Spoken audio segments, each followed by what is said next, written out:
আল্লাহ নবী বললেন লা ইউমিনু আহাদুকুম হাত্তা আকুনা হাব্বা ইলাইহি মিন ওয়ালিদিহি ওয়া ওয়ালাদিহি ওয়ান নাসি আজমাইন। ততক্ষণ পর্যন্ত তোমরা ঈমানদার হতে পারবে না যতক্ষণ পর্যন্ত তোমরা তোমাদের ধন দৌলত জমি জায়গা ঘর বাড়ি টাকা পয়সা সন্তান আদি এমনকি দিয়ে জানের থেকে আমি রাসূলুল্লাহকে বেশি না মহব্বত করবে ততক্ষণ পর্যন্ত তোমাদের ঈমান হবে না, তোমরা ঈমানদার হতে পারবে না। যার মধ্যে ঈমান নাই সে নামাজ পড়ে যদি কপালে দাগ করে দেয় তারপরও জাহান্নামে যাবে।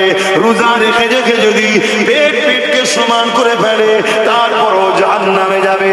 হজ করে করে যদি ধন দৌলতকে শেষ করে ফেলে তারপরও জাহান্নামে যাবে। কেননা জান্নাতে যেতে গেলে যে ঈমানটা হলো শর্ত, ওই ঈমানটা হলো নবীকে জানের থেকে বেশি ভালোবাসতে হবে।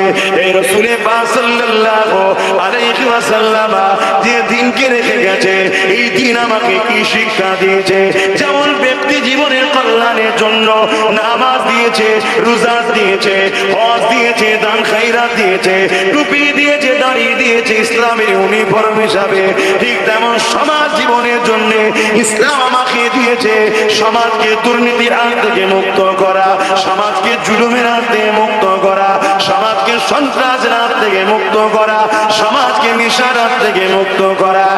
এক কথায় আমি আপনাদেরকে বলতে পারি ইসলাম পিপাসিত মানুষের পিপাসা মিটাবার না, ইসলাম ক্ষুধার্ত মানুষকে খানা খাওয়াবার না, ইসলাম বস্ত্রহীনকে বস্ত্র দিবার না, ইসলাম অন্নহীনকে অন্ন দিবার না, ইসলাম এমন করে অসহায় তিন দুঃখী মানুষকে সাহায্য করার না।